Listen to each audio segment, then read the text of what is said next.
It is Saturday the 24th of August. We are at the Commemoration Hall in Huntingdon. Today we are competing in Chucklmania, another gong show, one I haven't done before. It's outside London. You know, it's hard to, well, firstly this is the first gig back from holiday, so I haven't done anything yet for a while, maybe like 2 weeks. So, you know, I don't know how rusty will be. I don't know if, you know, rust versus rest. They always say that in sports. I'm pretty rested.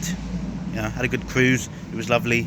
A lot of real fat people on the cruise. You'd be quite surprised. You know, you stop off at all these different places to go on walks and that, but there's a hell of a lot of people that just don't want to go nowhere, you know, and want to travel by sea, which is good for them, but not for me.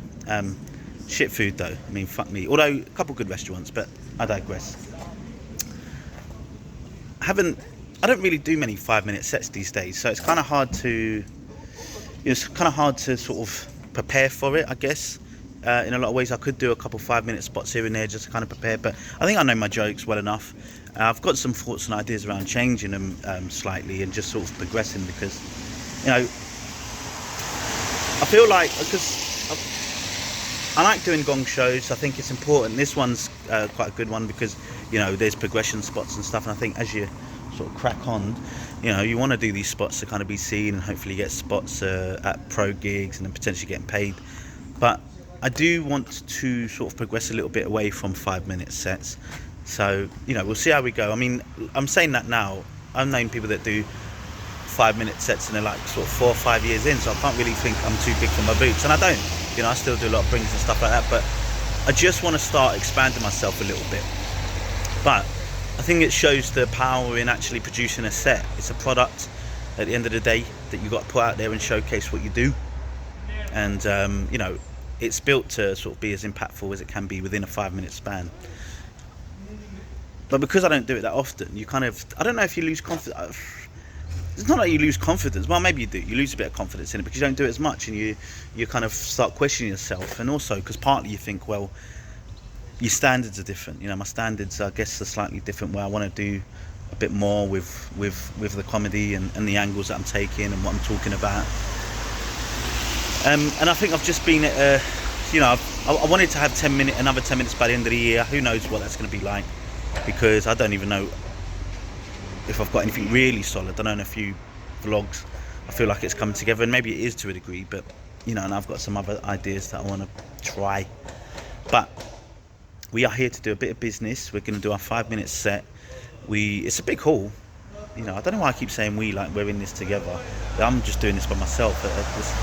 It's like that sports thing, trying to be humble and shit. You know, we as a team, I'm doing this myself, and I live and die by it. You know, I'm going to live and die by this. This is a gong show. You just kind of got to do what you got to do. Don't take it to heart if you don't do well, and if you do well, it means you're doing something good. I just saw one guy that I know. I have no clue who's going to be here, but, you know, hopefully it's a good one, and I'm sure we'll have a bit of fun anyway.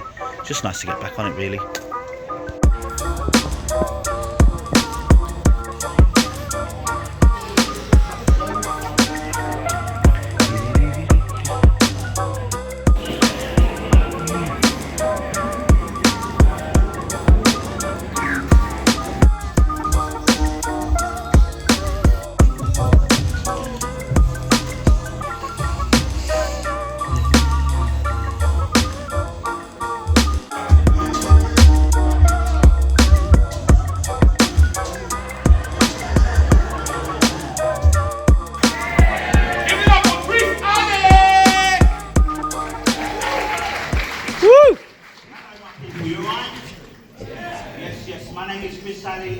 You know, I started stand-up comedy just over 2.5 years ago, right? But, you know, I've actually been thinking about this since I was a little kid, which is a crazy thing, because back then, you know, I actually thought I was funny.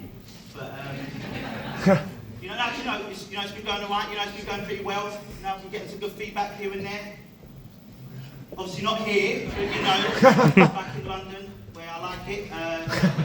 The thing is, right, people have been coming up to me after gigs and saying, Chris, I really like your comedy, but it's just a bit too black.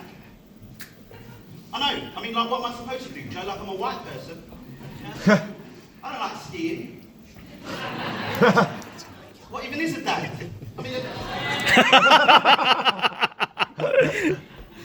I remember the first time someone came up to me after a gig and told me my comedy was too black. I almost spat the fried chicken out of my mouth. But you know, the thing is, right, we've been talking about privilege in the last few years, and I think black people, right, we have privileges too. You know, like we get to say things that white people don't get to say. You know, like Bumba Club. No, you're not saying that, you're too white. But the thing is, right, I think it's, so I heard this saying, right, that not all white people are racist, but all racist people are white. Do you know who said that? You know, it's a black cunt. But, we got any football fans in the house? No? Alright, I'm a big football fan, mate. Big football fan. Trying to become a medium-sized football fan, you know? Still holding on to that Christmas weight, you know, since I was 12. But, you might have heard about this, right? The Premier League recently released this list of the most influential black people in football, right? So, you know, really good stuff. There's like Rashford and Saka, the other one that missed. You know? Guess what they called it? They called it the blacklist. I know. Like, outside of being massively offensive, I just think it lacks creativity. You know? Like, what is idiots going to come up with next? The most influential Slovakians in football? They call it a checklist. But I don't think they've gone far enough, you know, because I actually think they don't recognise black people in politics, you know. So what I'm going to do is I'm going to put an all-black political party together and call that party Slave Labour. It's a good fucking joke, right, guys? Go on, side. Yeah. They have Chucklmania, Diane Abbott, the other one that missed.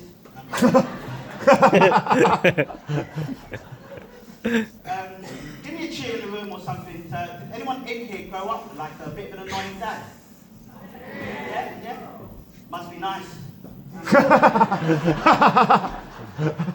Must be showing off at this point, do you know what I mean?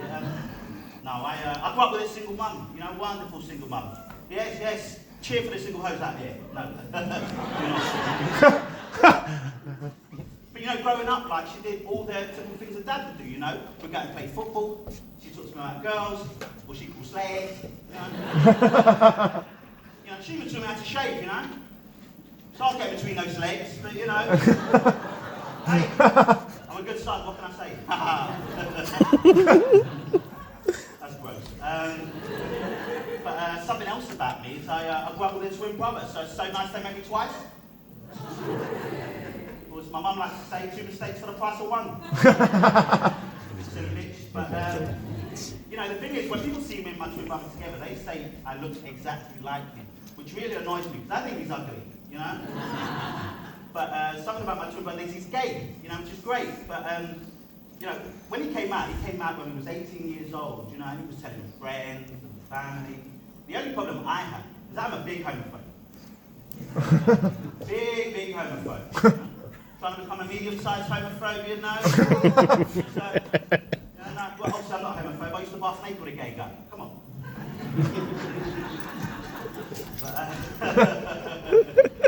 But you know, when my twin brother came out, you know, it really wasn't a surprise, you know, because all the signs were there, you know, we grew up together.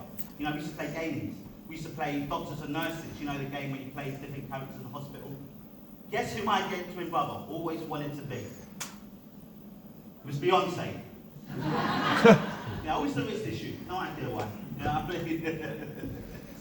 but look, I'm a black guy, right? You know, obviously.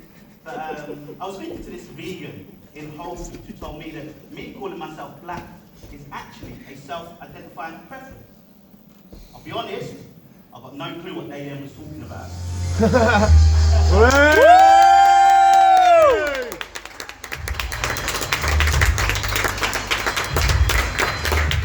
Well done, man. That's a great set, bro. Great. So did not win in the end, but we got through, which is great.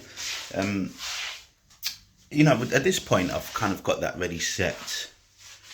5-minute gong set, I should say, which is my type 5. And, you know, there's times I kind of think, well, it'd be nice to be able to kind of punch it up a little bit to make it such that, you know, I could get myself over the line to kind of win and stuff. But it's hard because I do want to do, I would like to win one just probably for my own sake.